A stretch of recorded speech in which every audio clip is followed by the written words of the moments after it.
লেগেছে মনে রং লেগেছে টুনি নাকি সিনেমার নায়িকা হয়েছে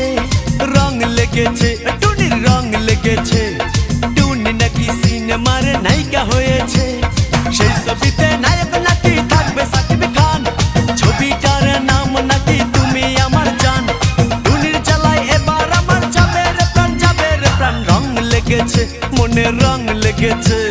টুনি নাকি সিনেমার নায়িকা হয়েছে